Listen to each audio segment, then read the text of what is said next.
Take your seats and get started.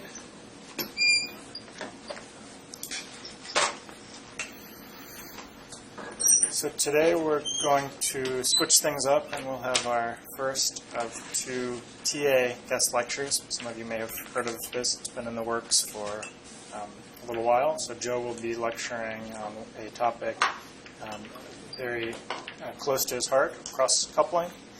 And so we'll start out just by going through a few administrative details while he's jotting down a few more notes. So as a reminder, the peer review for Wikipedia projects is due today. So if you haven't had a chance, so thanks to those who have emailed us the peer review comments. If you haven't had a chance yet, please do so before midnight tonight.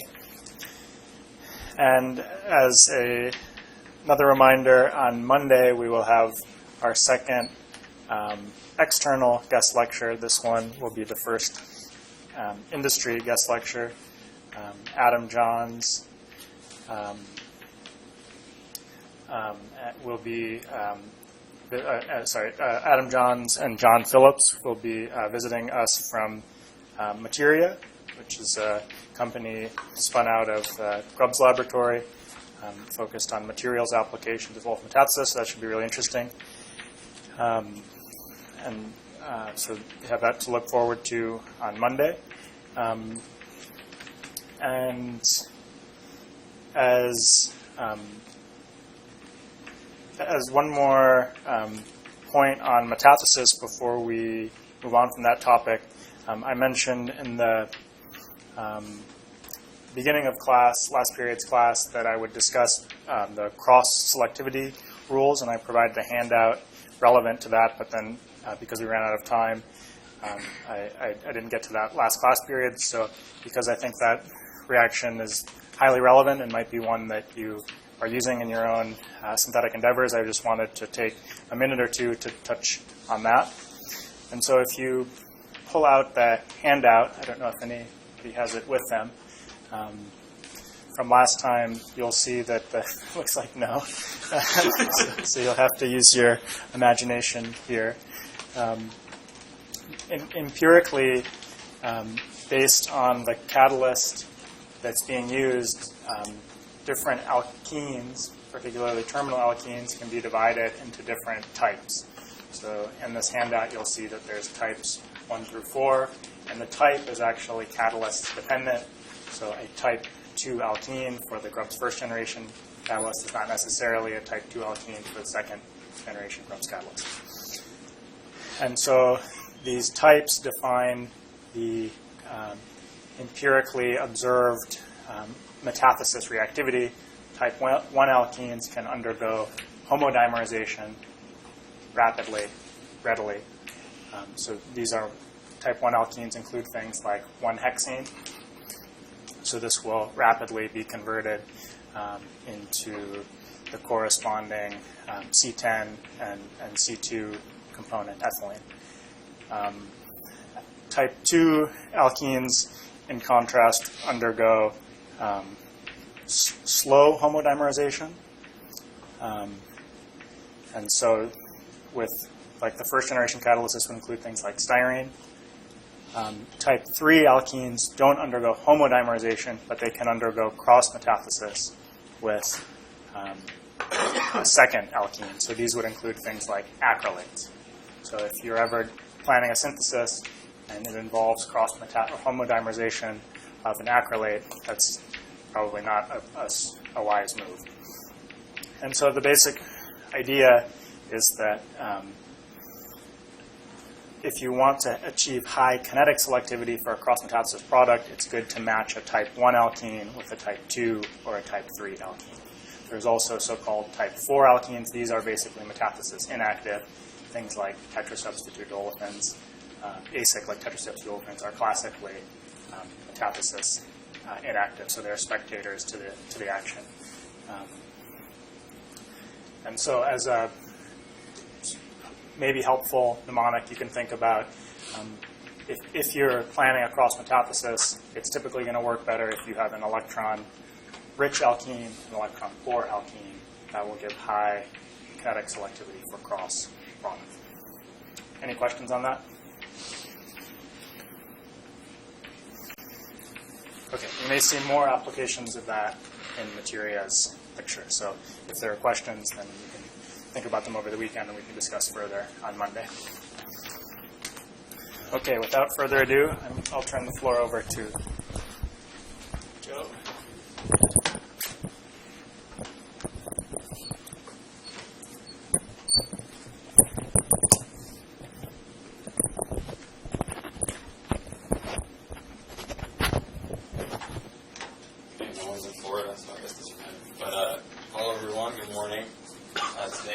As the first TA and guest lecture in the series. We'll continue next week with Tyler doing siege activation. So, as Kerry mentioned, this is a topic that is sort of close to me because a lot of my undergrad research was involved in Stille couplings in particular. So, for those of you that do know the topic of catalytic cross-coupling, you'll know that it's massive and you could essentially have an entire quarter semester length course on it. So I'm just going to give you guys the basics, a little bit of history behind it, and we'll focus on the mechanism, which hopefully will become second nature to you guys by the end of the class. The definition formally of cross-coupling is when you are linking two distinct entities together. So, for example, what we know, I think, first thing that comes to our head is, anyone want to shout out a name of a cross-coupling? Suzuki, okay, I knew that was going to be the first one. So, Suzuki coupling. You imagine aryl halide, arylboronic acid, you form this biaryl species. This is what we like to term a traditional cross-coupling reaction. And so the product of this, I'm going to sort of give it to you guys, but as I said, will be this biaryl. And we'll talk about why we call this traditional, and that's because there are actually different forms of this. Imagine if you're going through the idea of linking two CC or C heteroatom bonds together, the various redox properties of the metal allow you to actually take two nucleophiles or two electrophiles and stitch those together. And we won't have too much time to talk about those today during the lecture. If we get to one, it'll probably be an example of oxidative, which we'll see, but if not, we'll supplement these on the problem set. So you guys will be exposed to them. But you will have the tools today to answer them. And if you have questions, of course, about anything I talk about or don't talk about today, you can ask any of us, the teaching team. So the oxidative and reductive terminology comes from the fact that you need either a terminal oxidant and an oxidative coupling. So if you think about this in terms of the catalytic cycles we've seen so far, you would maybe think you'd get to a point where your metal can't do anything anymore until you reoxidize it. So anytime there's an oxidative variant, which we saw with the Heck reaction, for example, that just indicates that there's a terminal oxidant that brings the active catalyst back onto the cycle. And reductive is similar, except you're using a terminal reductant.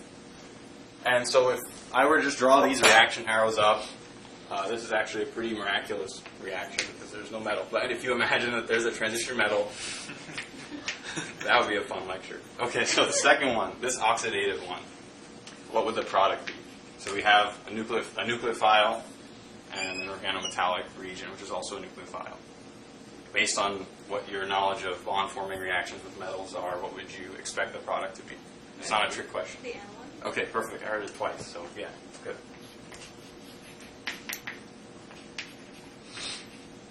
Perfect. And this reductive one? Okay, good. Styrene. Okay, perfect. So, just a few fun facts. I sort of have to say that a lot of these were first discovered with nickel. Does anyone know the reason they weren't pursued with nickel? It's kind of, I mean, I'd be impressed if you knew. What's up? More difficult to study. Yeah, so it's more difficult to study, first off. Also, around the time that the cross-coupling reactions were being developed, so Heck, for example, really led the charge in developing this field. So Heck reaction is a cross-coupling, depending on how you view it. And for example, a lot of the reactions that were being developed were olefin-based reactions. So there's a lot of alkenylations and things like that. Nickel actually is not very stereoselective in alkene couplings, especially for these more harsh conditions. So they noticed a lot of the times when they were using palladium, they get highly stereoselective reactions. With nickel, not so much.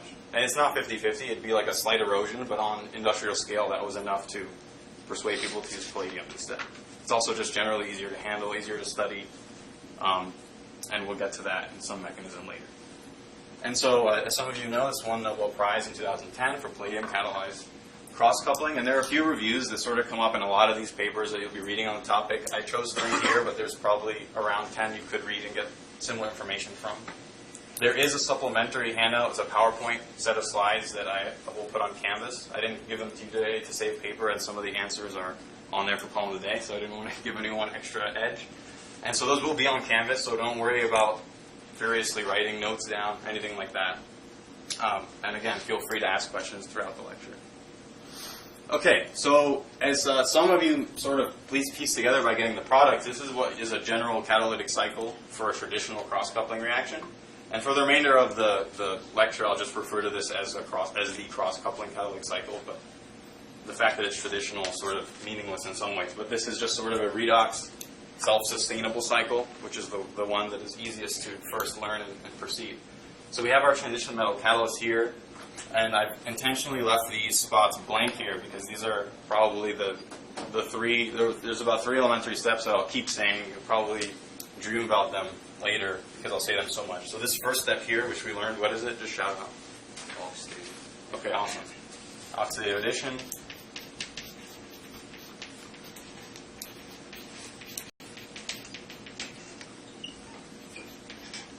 Perfect. And then this one here, where this organometallic reagent engages with the oxidative addition complex. Transmetallation. Awesome. Transmetallation. It's funny. If you think it's funny, that's good, I guess, because this is it. You guys are done, essentially. Okay. And after transmetallation, to form the actual CC bond. Okay. Chung is a catalytic cycle master. Okay. Perfect. I don't even need to write it legibly because you guys already know. So, okay, this is the general cycle that we'll be looking at, and for where it's applicable, I'll come back to it and sort of erase intermediates and have you guys plug them in. But for most of it, this is really it. This is the core of all catalytic cross-coupling reactions, especially in the traditional sense. And so you'll notice a lot of these cross-coupling reactions I'll talk about are all within the same decade, or in the same 5 years, for example, minus 1 or 2 of them. And this was really a booming field at the time, and there are a few key reports that really sparked the catalytic variants of this. So there's a timeline attached in this PowerPoint and in this one of these reviews by Sneakus that shows you all the stoichiometric work that led up to the catalytic work, and there's a ton of it, and it dates very far back. But some of the most impactful precedents from a stoichiometric point of view are actually these 2 reports here, and early as 1960 and then 1970 sort of providing the other steps in the cycle. And so this early precedent here engaged this nickel 2 pre-catalyst with 2 equivalents of a Grignard reagent, and this will undergo what step? Chung, do you want to just say? Transmetallation. Okay. Great, thanks, Janet and Chung. So this was sort of one of the first formal proofs of a stoichiometric example undergoing transmetallation. So one of these arrows is sort of clear, and like most great studies and reactions, the stoichiometric variant, converting it to the catalytic is always difficult. But if you could do that, it'd be a powerful reaction. So then, 10 years later, this BIP diethyl nickel complex was treated with chlorobenzene to get this oxidative addition complex, and butane released. And so, what steps do you think of immediately here? Elimination followed by oxidative addition. Okay, awesome. I was going to ask the mechanism, but that's the mechanism. So thank you, Hannah. Reductive elimination. And then oxidative addition. And so now the stage is really set for people to think about how to combine all these steps in a productive manner.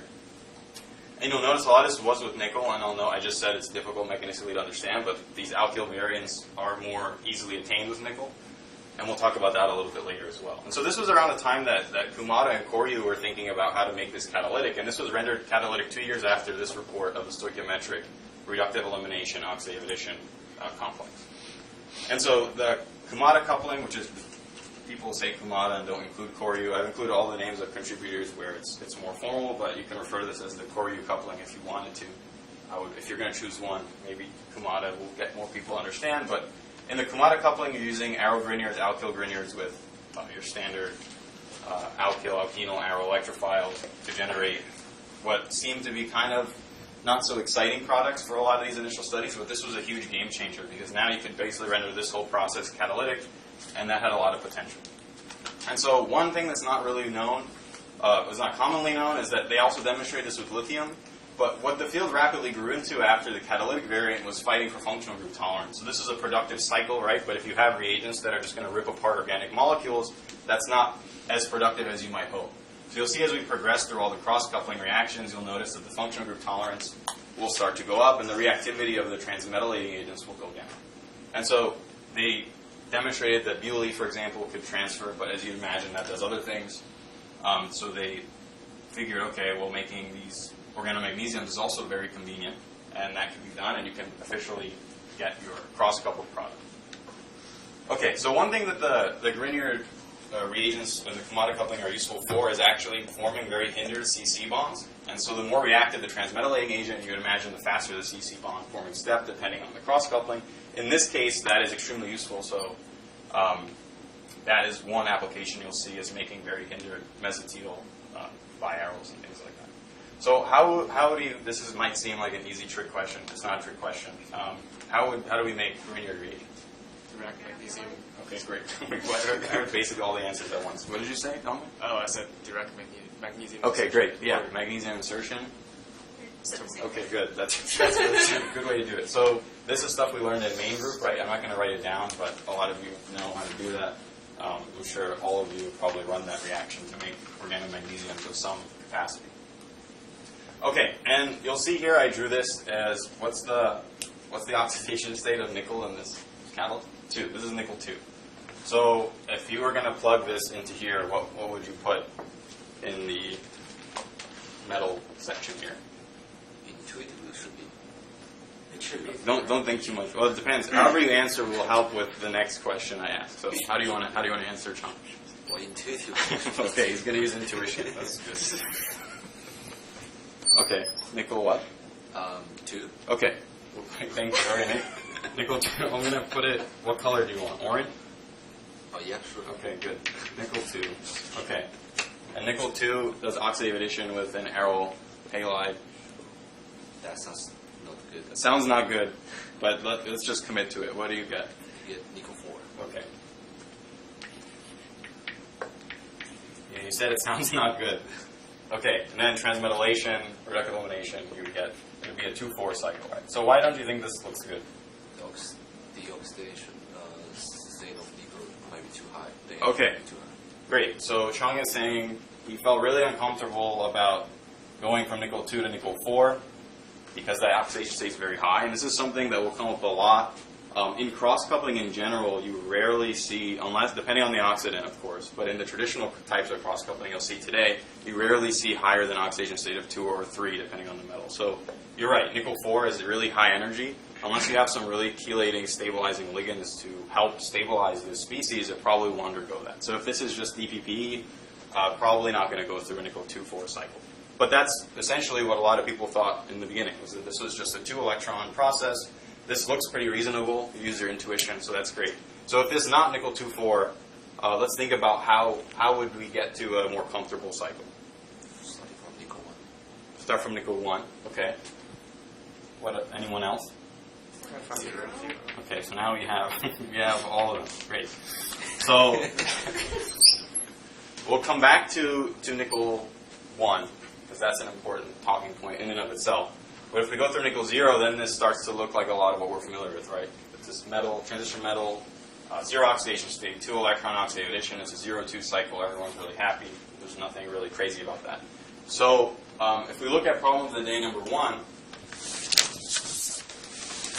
you guys might have noticed this actually just from reading in the literature or setting them up yourselves. A lot of these cross-coupling reactions, you're going in with a palladium-2 species, for example. And that's convenient for you to set up, but in terms of what's going on in the class, it could be a little bit misleading. And so most of the time these are going through the activation of a palladium-0 catalyst through a palladium-2 pre-catalyst. And so that's similar to what's happening here. And there are multiple ways that you could achieve this. And so let's look at problem of the day number 1. I have 3 starbursts today, and there's 3 questions. So we'll be pretty sparing with the starburst. So if you have an answer and you're really excited to shout it out, just you can share the starburst, I guess. But I'll call on someone. Okay, and so while you guys figure that out, there's 3. Actually, I have to split this starburst into 3. But anyway, there's 3 catalyst activation pathways there. So think about how those work, how you would get to palladium 0 species, and I'll give you guys like 2 to 3 minutes, maybe 5 minutes, and then we'll come back and talk about what you guys came up with.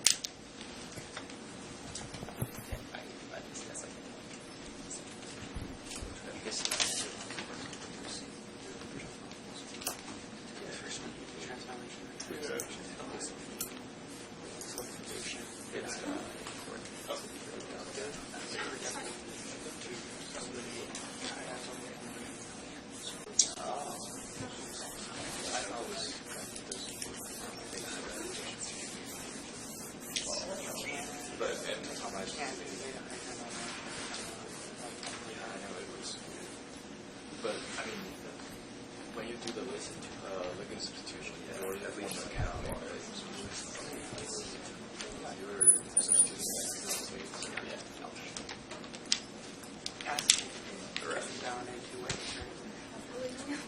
yeah, but still, these are X or LX. So you're taking the X and X. Share it. That's terrible.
Anyone need more time?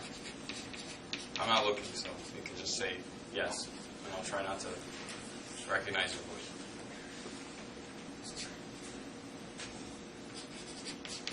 Okay, so for the first one,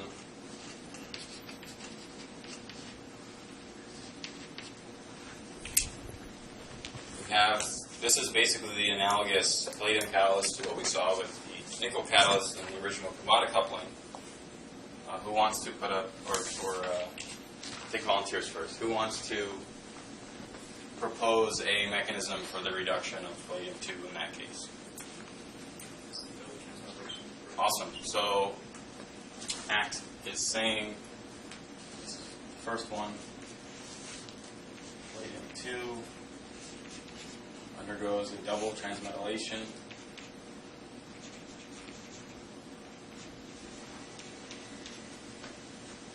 To something like this. Okay, and then? Oh, and then reduction. Okay, awesome. So it's one way to think about this. Zero this way.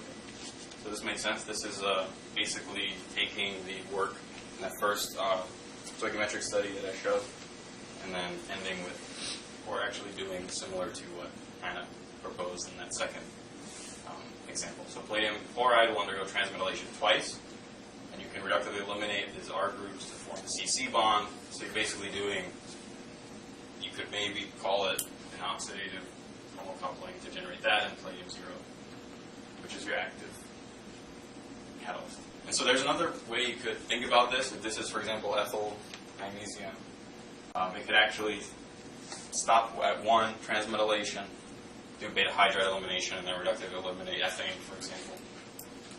But that's sort of inconsequential. You get to palladium 0, and that's your active catalyst. So these are not, you're not going to see this very often. Honestly, if you're doing a Kumada coupling, it just makes sense that you would have a little bit of excess anyway, and that's usually what gets your catalyst started. So it's really convenient when you're running Kumada couplings to then just throw in a little bit extra. You'll reduce your metal down. It allows you to use nickel 2 or palladium 2 salts instead of tetrakis or nickel copper. Okay. Good job, Max. You got a third of a Starburst. Okay, the second one. Unless you want to just go for all of them. We can do the third one and then do the second one because I'm not sure about the second one. Okay. Oh, you want me to come back to you for the third one? Oh, yeah. We're going to do the third one. We'll do the third one first. Yeah. Okay. So is that one just coordination and beta hydride elimination? Okay. Coordination of the amine. Yeah.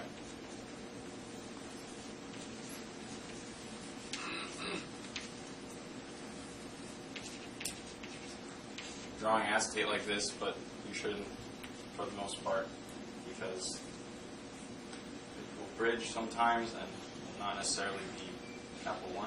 Okay, so you're saying plug off this? Yeah. Well, I guess the acetate can do that. Yeah, sure. It could be some intramolecular process. But I like what you were saying, so you beta hydride elimination.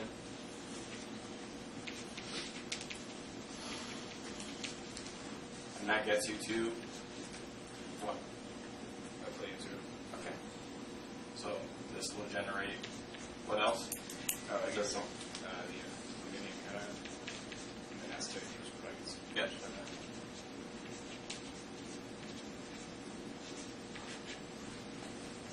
Awesome. So yeah, this is also a very common way to do it. There's a reaction we'll see coming up at the end if time permits that uses this exclusively. Okay, the second one. Anyone have any ideas? Here you go, Max. You can get the whole Starburst. Even from the front of the room. We have the acetate to attack one of the phosphates. Okay, awesome. So Tucker is saying, I'm assuming you want to coordinate. Oh, it's already coordinated. Okay. You want acetate to. So I'll draw a general scheme for this. This can really be any nucleophile. It's also been shown with halides. It's just a little bit more efficient with acetate. You can use acetate. You can also use other weak bases. But in general, this is just going to attack, like you said, and then Push electrons on the palladium. okay. And so generally, what will happen is this will then one of the chlorides will dissociate off because this will be a palladium 0 complex, and so you end up palladium 0, and what you could basically have, you always get to the thermodynamic driving force in the presence of oxygen or water that's laying around as phosphine oxide. So this is also really commonly used, so I'm sure a lot of you have seen palladium bis triphenylphosphine dichloride, and that's used a lot. Suzuki couplings, for example, you have a ton of inorganic base acetates around. This will get the reduction done, and the key step that I'll talk about when we talk about Suzuki coupling. Tucker, you're in the front, so I can read this. Okay, awesome. Does anyone have any questions or have any other ways? There's one other way I can think of that's pretty common of reducing metals, but that's a more one electron process. I have a question. Yeah. So in C, you're not. Are you going to the palladium hydride? Yeah. Doing So reductive elimination? yes. So it's exactly right. So this will generate palladium hydride. You'll lose acetic acid and get the palladium 0. And so the way these are drawn is when this amine coordinates, you actually will, for convenience in terms of arrow pushing, dissociate an acetate, and then you'll generate the corresponding charge palladium complex. So you don't leave the other ligand on there, or you can dissociate it after. Okay, awesome. So, Sean. I have a pretty dumb question. Let's see. What if I can't answer it? Then, okay, For what's the that? second mechanism, Yes. B or the B. Okay. What if you just have plating acetate Yeah. and dumping triphenylphosphine, but that undergoes the same mechanism? Yes. And that is actually more of an intramolecular, so that'll happen on the metal. So one of the oxygens from the acetate can actually attack the phosphine and push electrons down. And so you'll see very often it's palladium acetate, and you just add triphenylphosphine, like you said, and there's no external base that you need. All right, awesome. Any questions? So the single electron one, a lot of times in reductive couplings, especially, you'll just dump in a X amount of excess zinc dust or magnesium metal to do a single electron reduction. But I won't go into that because this will be very 2-electron based for the remainder of the lecture. Okay, awesome. So we talked about Kumada coupling. And at this time, as I mentioned, the field is really trying to move towards a more functional root tolerance. And this, as I mentioned, came in the realm of diene formation and alkylations. And so Negishi, soon after the Kumada coupling was developed, decided that you could actually, or wanted to try other electropositive metals. So there's a really famous paper by Negishi that I can send the actual copy to, where it's basically a table of all the different transmetalling agents you might perceive to work in a screening table, and it might be obvious that he chose zinc in the end. So that is why Negishi coupling is named such. And so actually the first cross-coupling reaction that Negishi ran was the cross-coupling of vinyl iodides and alkenyl alanes, so aluminum. We treat this with diol. Again, it's not really moving too far forward in the functional group tolerance realm. And Negishi was aware of that. This was too reactive. So one alternative was doing a hydrozirconation of an alkyne, generating an alkenyl metal intermediate that could transmetallate just as well, if not better. And of course, these alkenyl zirconium reagents are a little bit more functional group tolerant. So now you can actually use alcohols, ethers, things like that have heteroatoms that won't just shut down productive catalysis. And so although zirconium was great, it still had the limitation was that you had to use Schwartz reagent, for example, if you wanted to make these. Making aryl zirconium reagents was not super straightforward at the time. And there was one key finding or observation that Negishi made, and that was here, where doing this, just testing the waters on these more hindered alkenes, could the aluminum-based reagent do this? And without zinc as an additive, you can see after a week, and I don't know, maybe was very hopeful that it would work. Checked after a week, still no product. This is in an hour with the zinc additive, 88% yield of the desired product. So this was significant. What do you guys think is happening here? Yeah, exactly. So this is formally becoming an alkenyl zinc reagent in situ, and that is what's transmetalling. So one really helpful tip for predicting transmetallation potentials, I just made that up, that's not a term. Anyway, the power at which something can transmetallate is electronegativity. And I think we talked about this a lot in the main group lecture. There's the trend of all of the cross-coupling I'm teaching, you'll notice the electronegativity is actually increasing. So the more electropositive the transmetallating agent is, the better.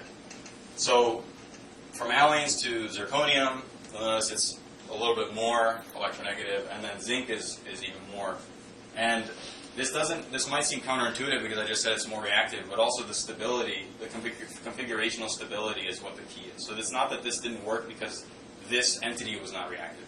It's that it decomposed too rapidly. And so there's a balance between reactivity and stability that is really important, and it will be a thread through the rest of the cross-coupling reactions we see.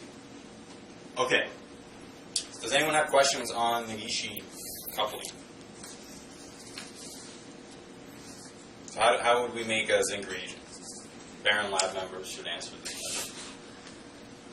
Anyone? Okay. So say it again. You said lithium halogen exchange. Okay, yeah, trapped with zinc, transmetallate from the Grignard. Those are probably the two main ways. Zinc insertion if you're making alkyl zincs. So a lot of them go hand in hand with.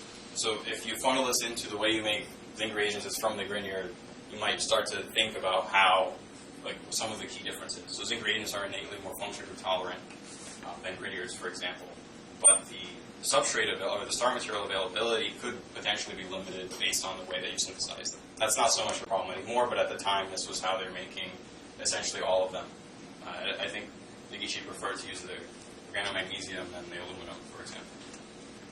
Okay, so now we get to, I guess I have to say is my favorite, since it's on video, my favorite cross-coupling the Stille-Migite coupling, and I think this is one of the cross couplings that the second name gets dropped off probably the most, more than the other one. And so Migite actually did a lot of seminal work, and just because of the time in history where communication was not great, these were all concurrent reports.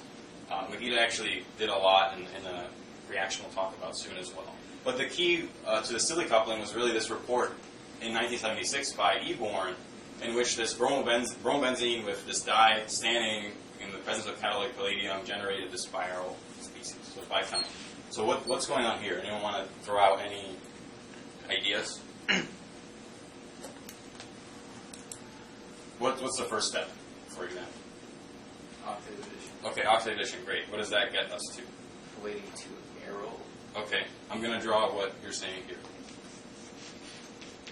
Palladium to arrow. Okay, awesome. And then?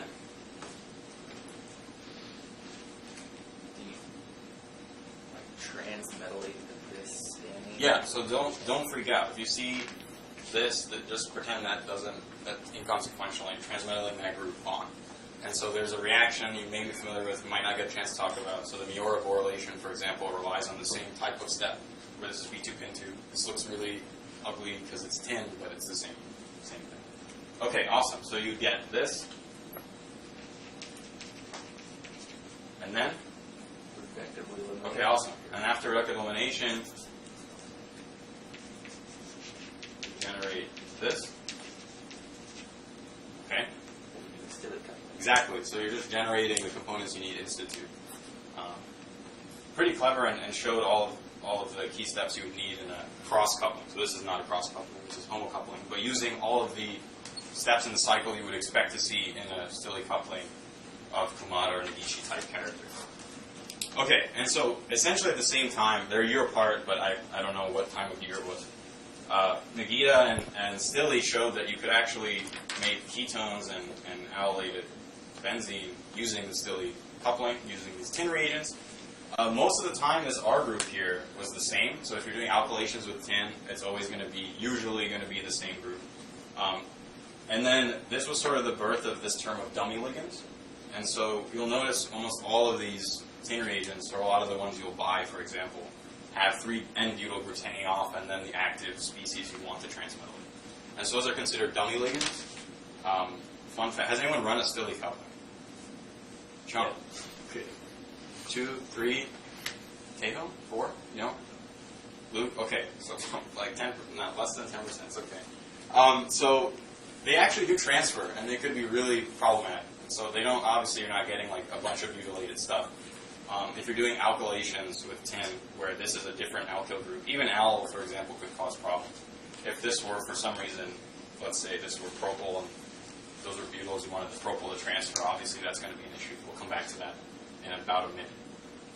Okay, so this Stille coupling was the first cross-coupling that really had like, state-of-the-art functional group tolerance, to the point where you could carry out a synthesis like this with an oxidation step and an HWE using butyl, and then finally the Stille coupling where your alkenyl stanol group is still intact the whole time. So this is a really powerful method of doing this. And so at the time, you could imagine if this were magnesium, probably wouldn't be just because of the molecule is, but so this just really lends itself to how useful this development was. And so, does anyone know why Stille couplings are not super popular today? So the toxicity of tin. I'm not going to get into it at all, but yeah, tin can be toxic, and Suzuki coupling, which everyone sort of shouted in the beginning, is a safer alternative. You can get the same type of reactivity. So, okay.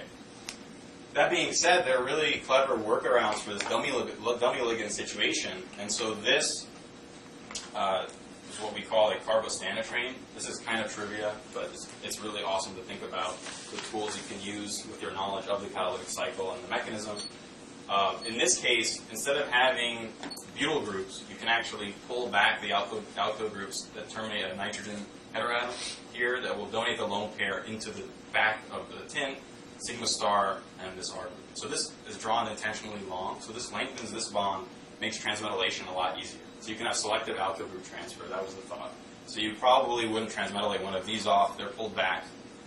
And so this was reported by Vidays in '92, and then later the Bisco lab, which is where I did undergrad research, made an antioselective variant of this, where this group would transfer selectively with retention or inversion, depending on the reaction condition. And for the synthesis of tin reagents, does anyone want to shout out some ideas on how you would do that? So for these reagents, and specifically the chlorides are sort of commercial. They're not super cheap, but you can buy them. You also make them. You have to do a triple hydrozirconation with this trialuline transmetallate tin tetrachloride. It's doable. And if you do lithium halogen exchange that tin, you just make a nucleophilic tin anion, essentially, that can displace mesolates and things like that. And then it's just sort of standard. Yeah. That's a good question. I don't think so. So the question was, are there examples of tin 2 Stille couplings? And I'm not familiar with any. And one thing that you might be wondering, well, why are there dummy ligands at all, which is sort of related to Tyler's question. And they actually enhance the transmetallation because they make the tin more electron rich. And so that's one area of thought, but that's a good question. There's also really great work by the Fu lab in which you can take these trichloroalkyl tin reagents and transmetallate the alkyl group. Okay, so this brings us kind of to probability number 2. And a lot of these Stille couplings, I'm just going to draw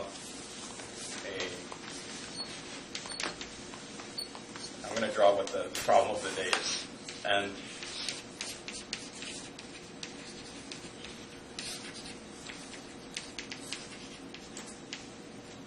okay, so you'll notice that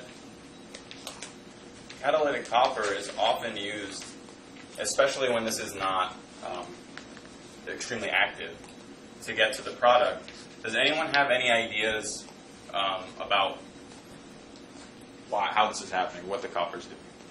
Transmetallate the copper first. Awesome. So you can transmetallate tin to copper first, and then copper to palladium.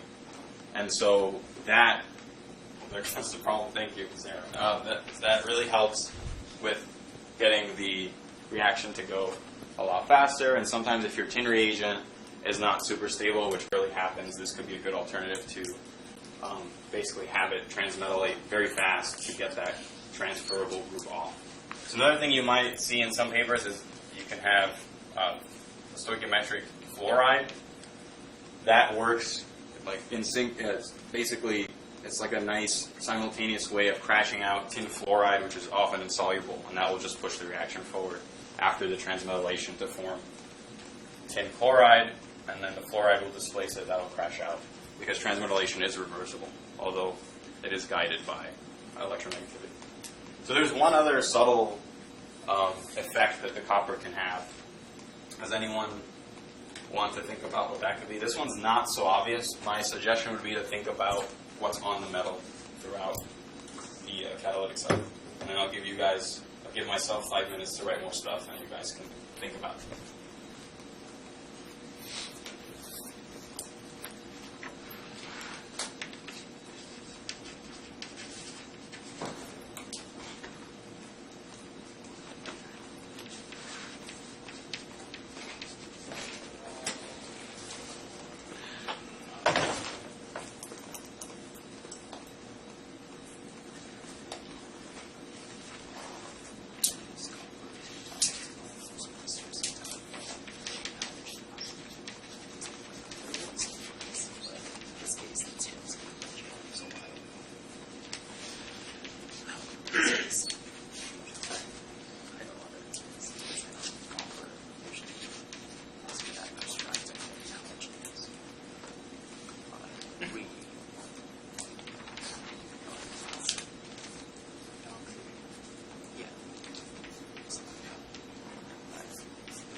going to erase this stuff and then I'll ask you guys.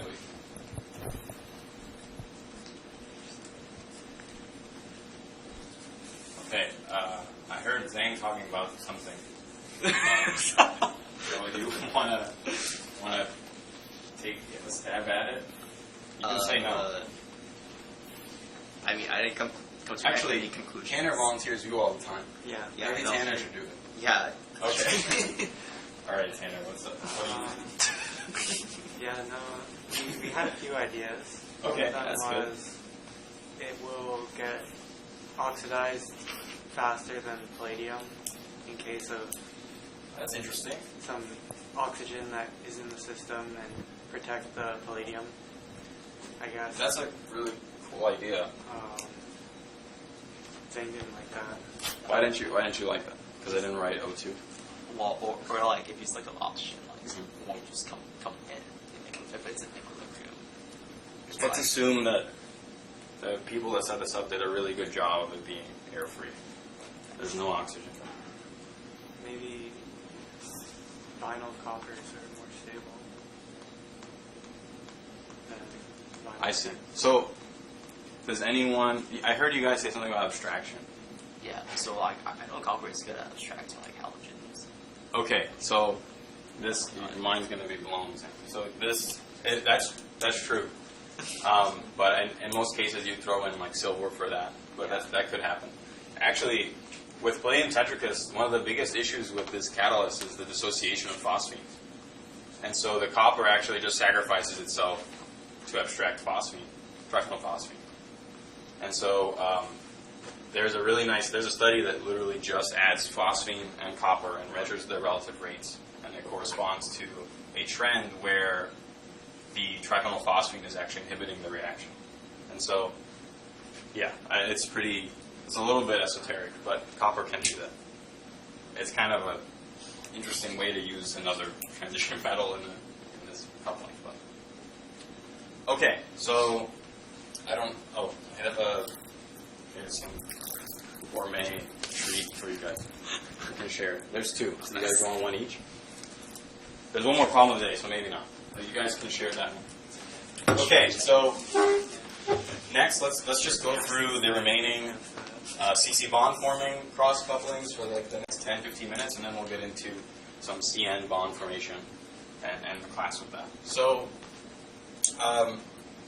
I have Suzuki Miura coupling drawn up here, but it's probably the least I'll have for all of them because you guys are all experts. I feel like this is the most common canonical cross-coupling of our generation even. And Kiri actually did a really awesome job showing the mechanism of transmetallation by Denmark.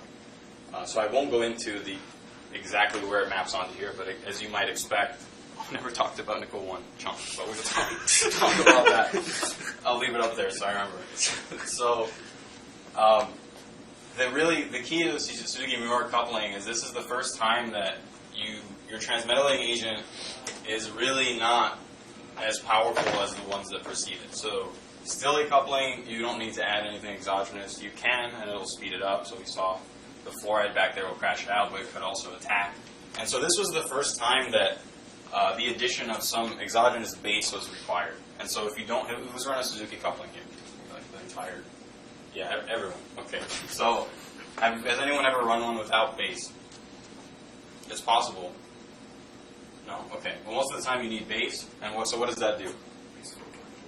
Yeah, 4-coordinate boron. So this forms the 8 complex. That's the active transmetalling agent. So I mentioned earlier that the alkyl groups on tin increase nucleophilicity because they're alkyl groups as dummy ligands.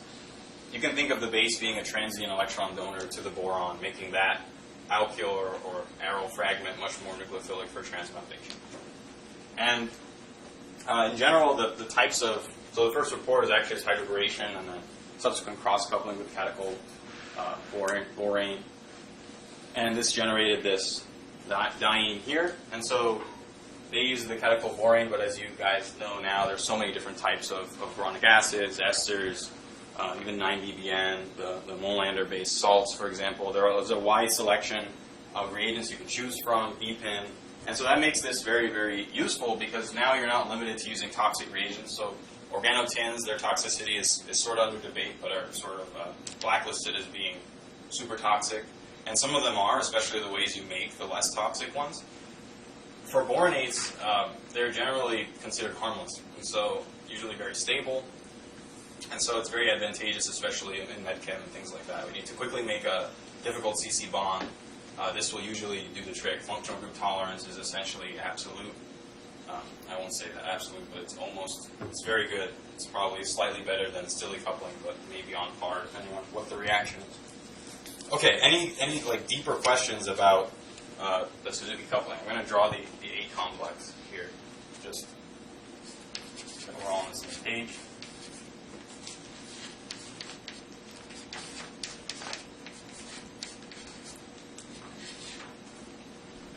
Okay, any questions about Suzuki coupling? All right, and so if you guys are interested in that, I think here you drew up this citation on the mechanism by Denmark, but I'll put it here in case you want to dig deeper.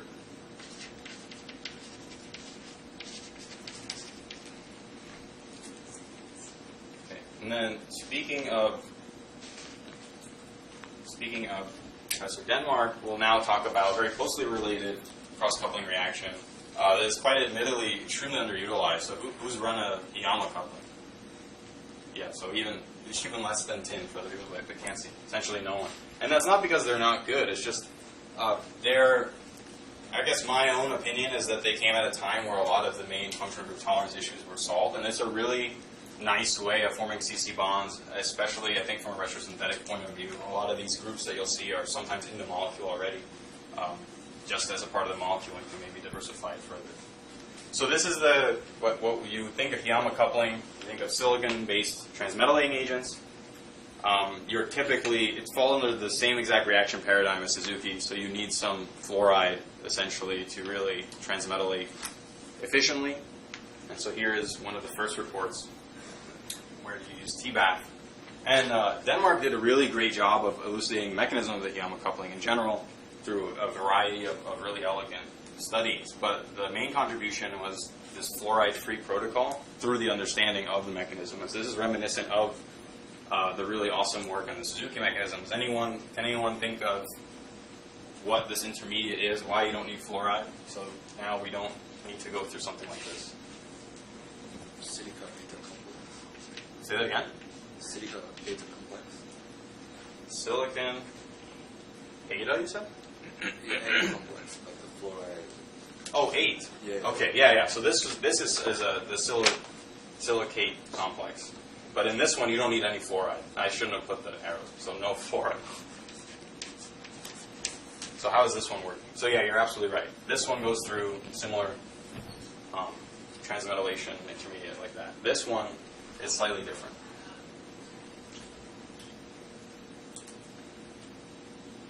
Okay, so what's the first step? Let's go through the cycle. What's the first step?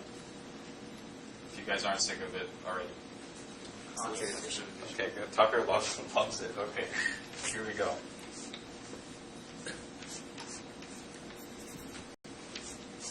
Okay, we did oxidative addition. And now what's the next step? Displace the halide with the hydroxyl. Awesome. So what we can do now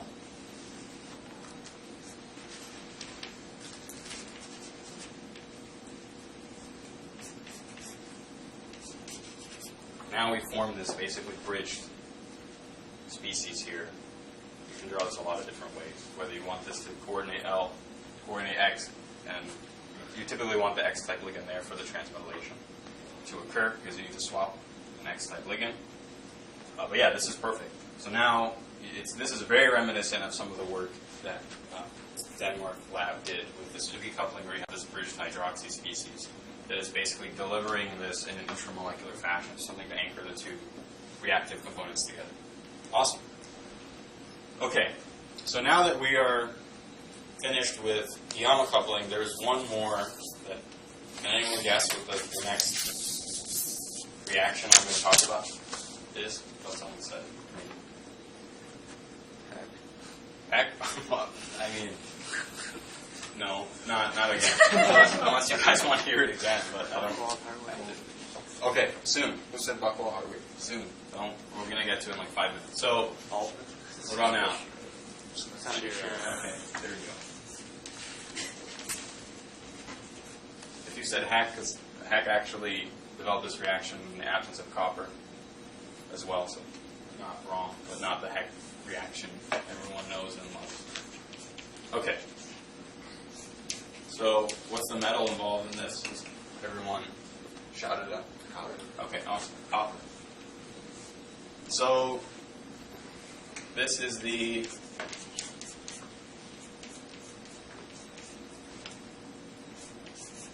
Has anyone run one before? This is it. No, it really, this reaction, you can weigh out everything wrong and it still works. It's really an amazing reaction. This was like one of the first reactions I ran when I got here. But also, yeah, it's really an amazingly robust reaction. It's one of those reactions, like if you don't have the right catalyst in the paper, you just throw in anything palladium and it works. It's really good.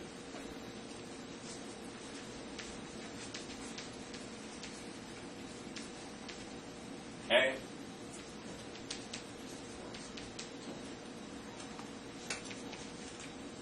Now, who wants to tell me what the active catalyst is? Is it palladium 2 or palladium 0?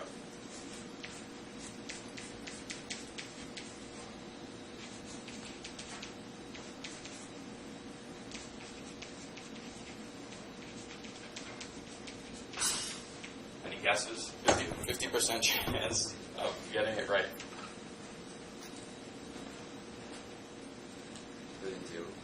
Palladium 0. Okay, great. So don't get freaked out by the fact that now there's 2 transfer metal catalysts. There's sort of 2 cycles here. How would you get to palladium 0? You don't need to give me the mechanism. Just talk through. That's what I mean. Perfect. So yeah, we get through the diath. Okay, so I'm not going to draw a formal cycle for the sake of time, but I think you guys, very confident you guys can get through one. So how do we now form the transmetallic agent? Perfect. So we have this. More base, but you guys know what I'm talking about. Perfect. And then this can feed in here. After you get transmetallation, you get. Maybe I'll draw this out. Like using here now. And then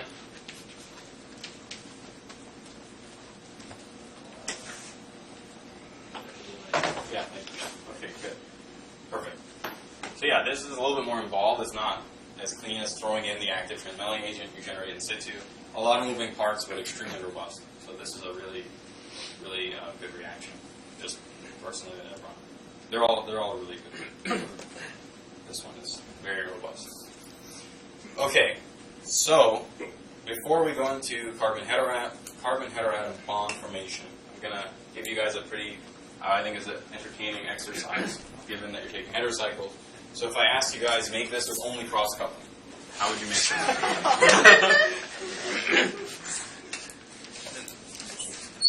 Don't tell Phil, please. Actually, it's not a heterocycle, so I think I'm okay.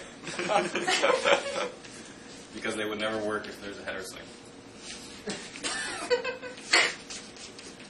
Okay. How would you guys can think about this, and I'll jot up some of what we'll talk about next. So as an aside, there's also for carbon-carbon bond formation, I'm not even going to write it, but alpha arylation is a reaction that exists. Buckwell and Hardwick developed it. I'm going to draw it now because I realize saying it is not super useful. So you take this, you can actually just use any type of nucleophile that's not really a transmetallic agent. What do you guys think the product of this would be? And base.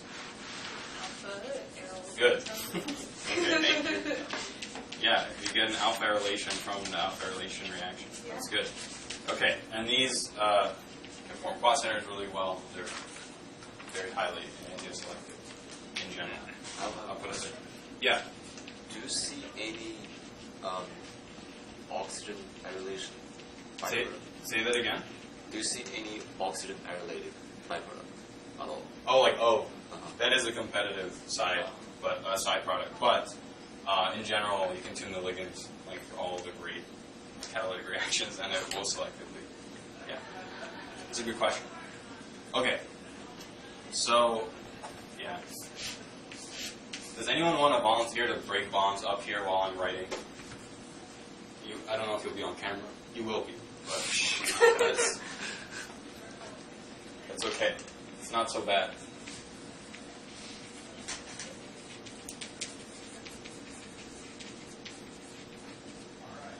Only cross-coupling, no reading? No bidding, no, not allowed. Don't be so practical, Sean. They make this through multiple cross-coupling. That's the only reason I'm. How about we do this? You can we'll propose a only cross-coupling and then a no cross-coupling, and we'll talk about which one is better. And then we can email the authors and let them.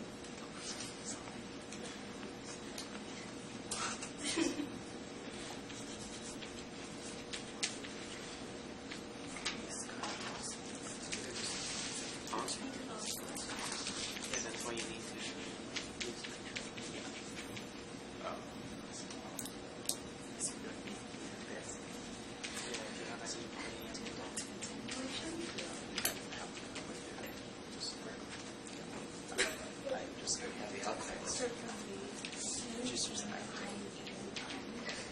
Yeah, that's good.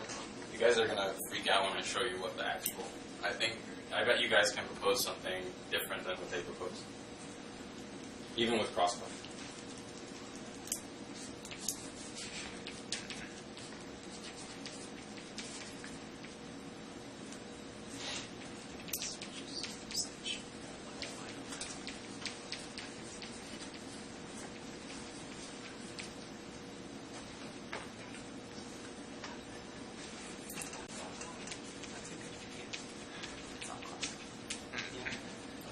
Let's just talk about one bond you break, cross-coupling style. Son of a shit. Okay, which one? What do you want to do? This one or this one? All around. All of them. Okay. John wants to remove acetylene. If you break the right one with a Yama coupling instead, then do the TMS acetylene to make sure. That's a good idea. So yeah, that's really good. This is not what they did with this.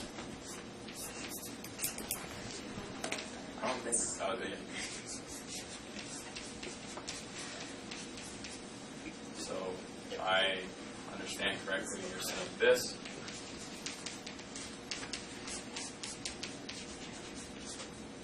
And then we won't worry about that. That will be some other thing. It's just like a family feeling. Okay?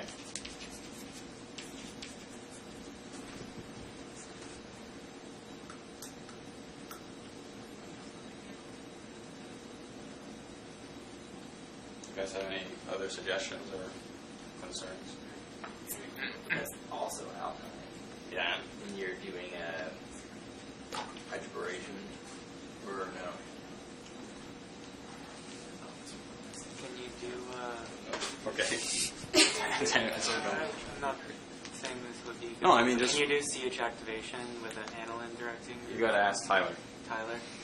Tyler says no. You can never really do Just come next week, guys. Learn all about it. Okay, so yeah. Anyone? Okay, what about the non cross coupling? Okay, that was like a bonus anyway. So what they do, this is good. I guess if you want to be devil's advocate, you could say, oh, what about the rock or whatever, but also selectivity with the halides. In general, proposing cross-coupling on this fragment is pretty difficult. They do that. It's fine. They actually use this.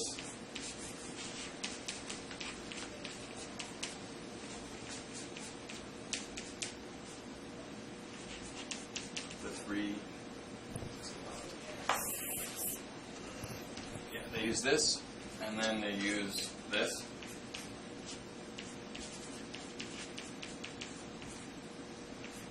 And they use this.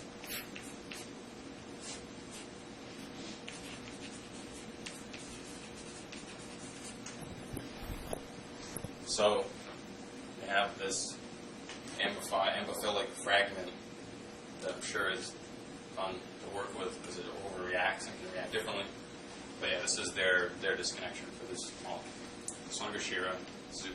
Do they see competitive intermolecular leather rock? Yes.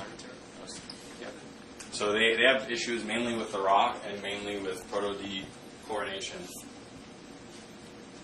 And they also see a little bit of CN for bond formation, but not so much. Can you use nitro? Yeah. They go in with the free amine because if you're doing cross-coupling, you got to have every functional group. Otherwise, people get upset. But yeah, you would probably just do the nitro. Okay, awesome. So now let's talk about CN bond formation. So the CN bond formation that Tanner's excited for, we'll get to in a second, but actually had very interestingly humble beginnings, I'd say. So in 1983, Migite from the silly Migite coupling, the reason that the name sort of dissipated from what we now know as only the silly coupling was there was a push towards other heteroatom bond formations, and so a lot of the CC bond coupling was done by Stille mechanistically and developed more robustly. And so Migite, although contributed a great amount of work to the CC bond formation, moved in this direction. And so these are called tin amides.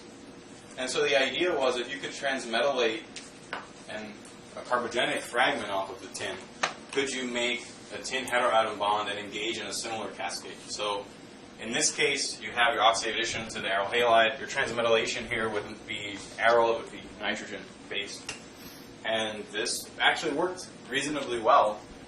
And there's a really good set of mechanistic work by the Hartwig lab that probed all the viable intermediates through the cycle and really showed that this was a metal-mediated process where there was a transmetallation event. So you could see this and maybe think, okay, well, what if you're just leaching out diethylamine and that's what's doing the productive coupling? And so I'm going to put this citation for the work from the Hartwig lab. I was going to ask you guys how you probe it, but it probably would take an hour because there's a lot of things you could probe, but they mainly make competent, catalytically viable complexes, treat them under the reaction conditions, and show that you can transmetallate a tin nitrogen bond. Okay. So, at the time that Hartwig was studying the mechanism a lot, Buchwald actually contributed to this field in a really clever way. And so,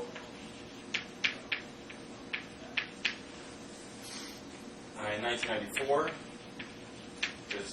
you're going to see a lot of this the same year between Buchwald and Hartwig for the rest of the class, essentially. They're both equal giants in the field, so it's not super surprising. And there was the generation of the idea that, well, how stable do you guys think this is? Okay, not at all. It's essentially, you need to use it within seconds. Basically, you need to generate it in the reaction vessel you're using it. It will just decompose to many different things. This bond will fragment. And they didn't really characterize how it goes off and what it decomposes to, but they basically observed physically that it just decomposed. And when you use the decomposed material, the reaction didn't work. And so it's also limited to only diethylamine in this case. So you can make all of these N,N-diethylanilins, and if that's what you like doing, that's great. But there's obviously room here to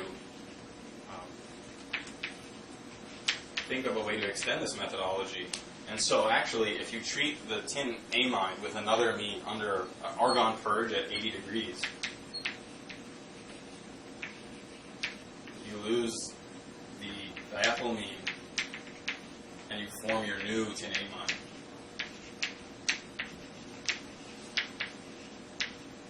And then you could do the standard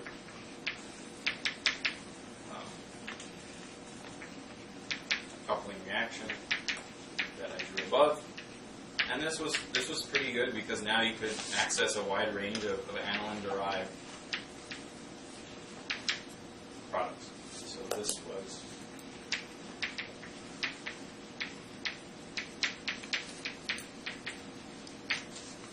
okay. Then you fast forward to a year later, and this sort of explodes. So,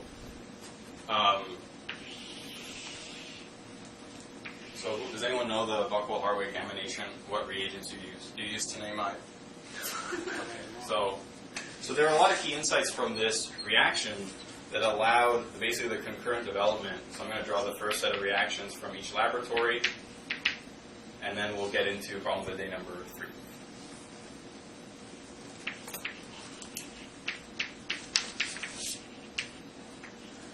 So the idea was, no one likes to use tin, essentially. Maybe in this day they weren't so upset about it, but tin is generally not viewed as being super safe or in any real way. Now you have a tin reagent that decomposes rapidly and is not very nice to work with. Wouldn't it be nice if we could develop something where you're using just the amine, circumvent this whole step with the argon purge? And what would that look like? So at this point in time, for example, the alpha relation came after this finding, so the idea of soft deprotonation was not super common. The idea here was, could you use some sort of base to promote CN bond formation? So what are some issues if you think about having a palladium catalyst and amine and base? What are some things you're thinking of immediately? So this looks straightforward now, but I remember even when I learned about this, it was kind of amazing to me that this was bravely taken on because of some issues that you might think about. So what are some problems you could foresee? The palladium amino bond is too strong. Perfect. So yeah, that bond is super strong. And we're going to go through the cycle and talk about the off-cycle pathways. And that's one thing that was a real issue, was how are we going to free up enough palladium in the presence of an amine? So in the beginning, like many reactions, this is not one equivalent. This is oftentimes excess. How do we push the reaction forward for what we want to happen? So this is Buchwald's first report. So TB-toxide using these N-methyl anilines, and then we'll have Hartwig's here. And they both came together. I mean, the story is a little bit... Anyway, they came together and elucidated the mechanism. They were all great reactions. There's 2 different... you can propose... We saw with metastasis how many different mechanisms were proposed. Same goes here. You could imagine very many different pathways, not necessarily about what fits where in that cycle, but what's on the metal at each point in the cycle. And we'll see that soon. So I'll present what we now consider to be the operative catalytic cycle.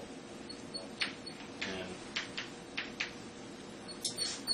we'll talk more about that soon. So this is Hartwig's.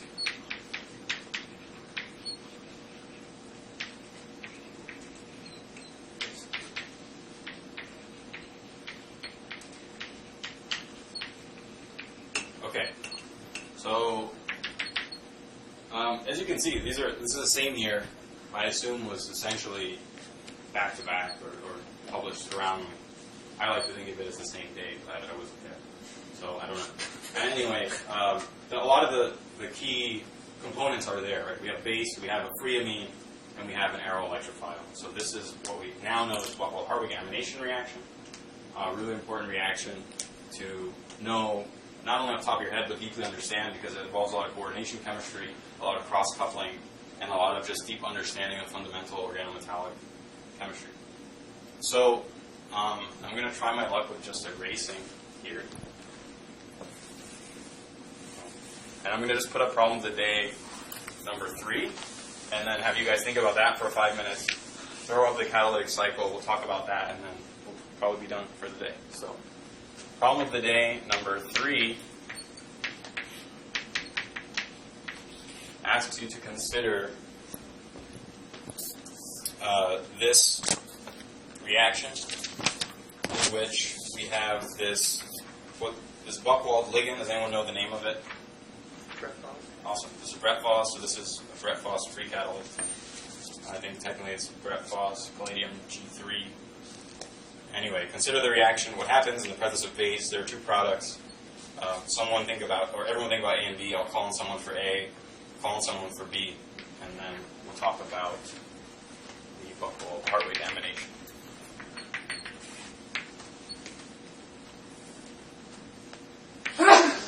Bless you.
Okay.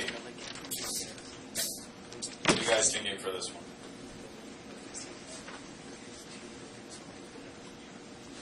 How about we do, so there's an organic fragment and an there's an organic fragment and an inorganic fragment. I just don't want to say, so there's the one that is organic in nature and there's a palladium complex that doesn't have any carbons on the palladium. Just wanted to define that. The organic fragment is carbazole, I guess? Yes, awesome. So we have A and B.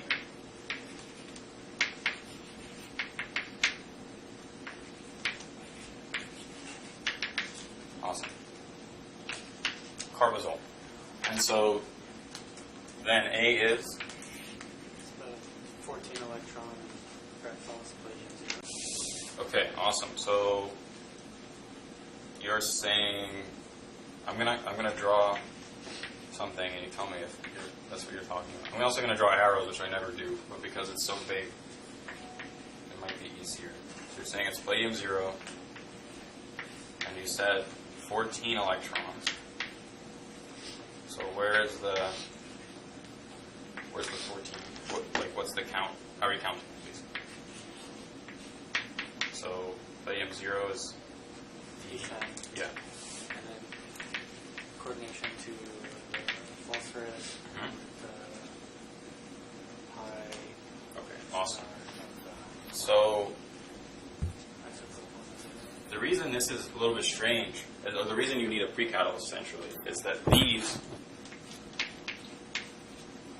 in general, are not stable. So this is a 12-electron palladium 0 complex.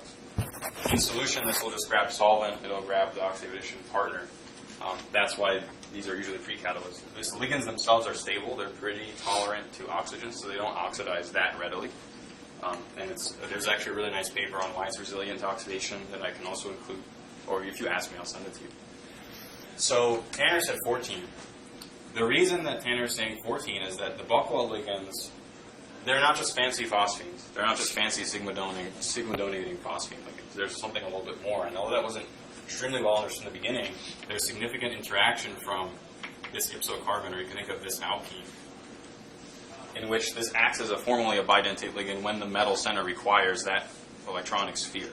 And so this is an adaptable ligand, which is why it's such a powerful cross-coupling ligand. So part B is why I have the paper. Rationalize how this series of ligands would accelerate key steps in a standard cross-coupling reaction. Okay, so I'm just going to circle parts. So what about how would this part impact a cross-coupling reaction? Electron-rich phosphate ligand oxidation. Great. And so how would this ligand affect the reductive elimination step? Steric bulk.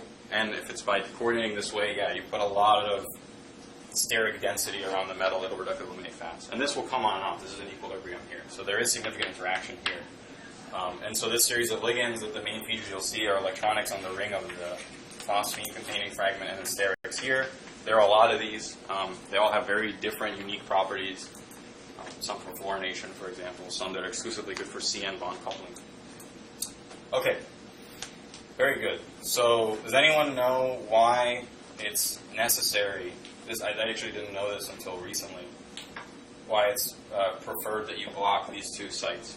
It's kind of intuitive, but not something I thought about. So, for example, if this were not isopropyl, you guys see any potential problems with palladium? Yeah, so that, I didn't know this, but that was apparently one of the major problems with this ligand. Good, it's the answer this time. So, yeah, so you'll typically see these have some R group. But for example, John Foss is kind of just a naked one. There are examples of them. But depending on the reaction conditions, you'll see that a lot of them can undergo CH activation. Okay. All right, good job. So let's end the last 5 or so minutes with the final catalytic cycle for CN bond formation. Okay, so there are 3 main ways where this can go wrong, and some of which Tanner hinted at. But let's just go through this together. So first we have palladium 0. It's usually, I'm going to leave this as N actually, some amount of ligands, phosphines usually. This undergoes our favorite step, oxidative addition. We get to here, which is something that we're very familiar with. Upon coordination of the amine, it's not a direct, so the 2 schools of thought were direct deprotonation associations with the palladium, or association as an L-type ligand, in which case you dissociate a phosphine. And so those are really competing thoughts. Actually, Donna was very heavily involved with the elucidating mechanism of this reaction as well, so you can ask her. So you can imagine now at this point, this is an L-type ligand on palladium. This is palladium 2. And so at this point, if you were to add more amine to this, this is what Tanner was saying. So you would get to a situation, oh, these are drawn opposite. Okay, you would get to this species here, which is extremely stable and would often just lead to that it just gets stuck here essentially. It'd be really, I mean, it's in equilibrium, but to push this, you'd have to add more phosphine. That's usually not ideal in cross-coupling reactions for reasons we saw earlier. You block blend coordination sites for the actual active oxidation step, although they are somewhat labile. After this step, this is when you have what we call a soft deprotonation, where the base will come in, deprotonate here to make this an X-type ligand, take off a bromide, And so now you can reassociate a phosphine, and you have the two partners that you would readily eliminate to form your aniline type species. Okay, so this all looks really nice and clean. We have one pathway in which things can go wrong. At this intermediate here, two things can go wrong. Does anyone want to guess what can happen here? Specifically for this arrow, let's say if this is a primary amine. It can still happen if it's secondary, but not as fast. Beta hydride, great. So if you want to go beta hydride elimination, for the sake of time, I'm just going to draw what the products would be. So if we do beta hydride, you can imagine you get to something like this. And let's just draw it like this for now. And once you have that palladium hydride, your arrow group's still on there. That's going to very rapidly reductively eliminate, and you'll just end up with this. So not productive and destructive, actually. So at this point, you're just staying at an inactive catalyst. At this point, you're actually siphoning away the material you want to functionalize. Okay, awesome. Now what about this one? This one's a little bit, it's kind of related to this, but in a different way. I'm actually going to draw it.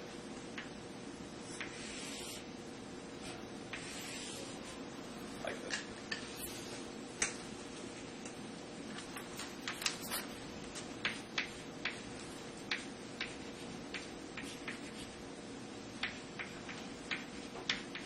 Is there non-productive reductive elimination? Good. Sorry, I blocked you. Non-productive in what way, like homocoupling or something? Is that No, like P, AR. Oh, that's actually interesting. You can do that, reductive elimination. In this case, to be honest, I'm not sure that they detect that or were like looking for that. But as far as I know, that didn't occur. They formed the phosphonium. Yeah, because I think under these conditions, it's the reverse is probably, I don't want to say it's favored, but it's, but that's a good point. So yeah, one thing that Tanner reminds me to bring up is that I'm showing CN, but you could imagine CO, CS, CP, these are all viable and have their own, they can plug these into the cycle, essentially. Okay, so yeah, this is the bridge species, which is also inactive. Okay, I think that's pretty much it. I want to end with CO just to make a comment. So CO coupling, like the equivalent to this, is still extremely difficult, and good solutions to that problem are still worth pursuing, because you imagine with alcohols, the oxidation is a problem. They're less nucleophilic. The coordination to the metal itself becomes difficult. And so there are other oxidative couplings that deal with this for CO, CN bond formation that will probably go in a problem set. But yeah, if you guys have any questions, feel free to ask. You guys are free to go.